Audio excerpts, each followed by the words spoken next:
নমস্কাৰ, মই বাস্তু কনচালটেণ্ট অৰ্পণ দত্ত। আপোনালোকে যদি মোৰ চেনেলটো এতিয়াও ছাবস্ক্ৰাইব কৰা নাই, ছাবস্ক্ৰাইব কৰি লয়। আজি আপোনালোকে চাগে লক্ষ্য কৰিছে, মোৰ পিছফালে এখন বৰ্ড আছে। হয়, মই বৰ্ড এখন লৈছোঁ। আপোনালোকক আজি মই দুটা পইণ্ট বুজাম।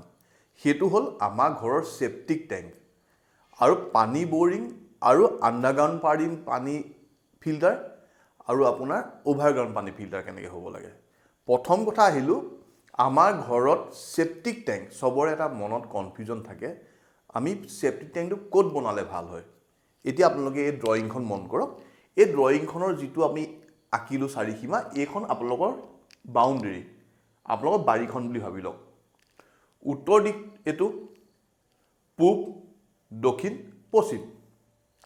ইয়াত আপোনাৰ ৰাস্তা পশ্চিমেদিও যাব পাৰে, পূবেদিও যাব পাৰে, দক্ষিণেদিও যাব পাৰে, উত্তৰেদিও যাব পাৰে, য'তেই যাওক। আপোনালোকৰ ঘৰখন যেনিবা ইয়াৰ মাজতে আছে, এইখন আপোনালোকৰ ঘৰ বুলি মই ধৰি ল'লোঁ। যিমুখীয়ে হওক মই আঁকি লৈছোঁ, এইখন আপোনালোকৰ ঘৰ। এতিয়া আমি পানী বৰিংটো ক'ত কৰিলে আমাৰ ঘৰখনৰ কাৰণে ভাল হ'ব।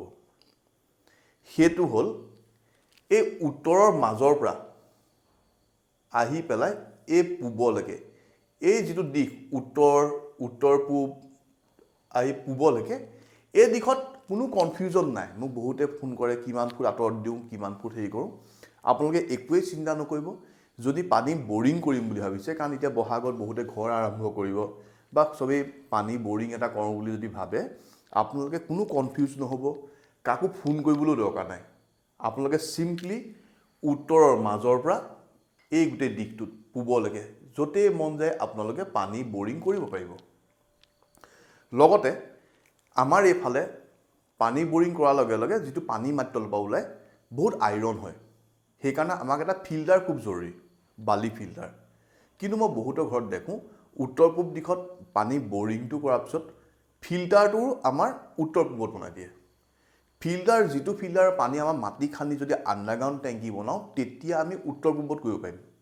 কিন্তু আজিকালি পানী টেংকি চব মাটিৰ ওপৰত থাকে, কাৰণ চফা কৰিবলৈ ভাল হয়।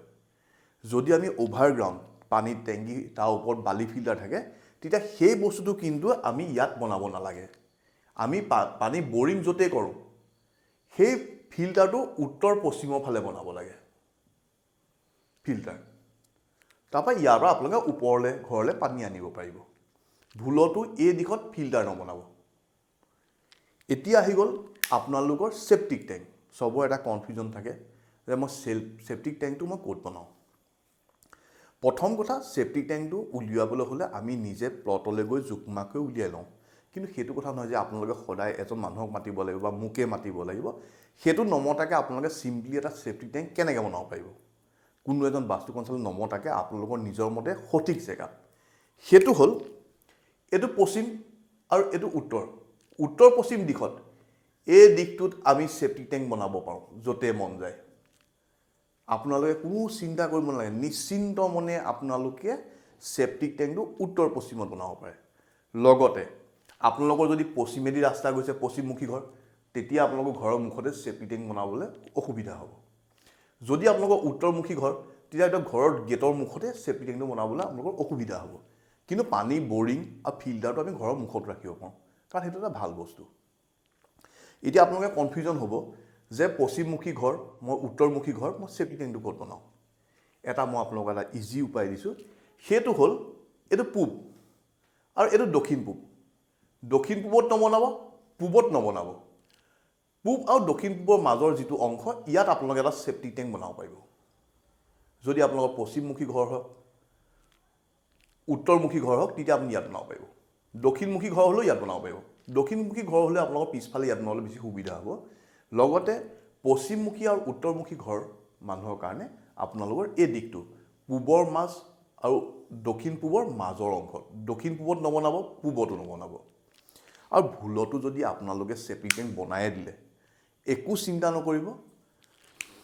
খালি এই দিশত ছেপ্টিক টেংক কেতিয়াও হ'ব নালাগে। আজি মই ক'লোঁ, য'ত আমি পানী বৰিংটো কৰিছোঁ জেগাটো, সেই জেগাত আপোনালোকৰ ছেপ্টিক টেংক হ'ব নালাগে। যদি আপোনালোকৰ তাত ছেপ্টিক টেংক আছে, আপোনালোকে অলপ উত্তৰ পশ্চিম বা মই যিকেইটা দিশত কৰিলোঁ কৰি দিয়াটো ভাল।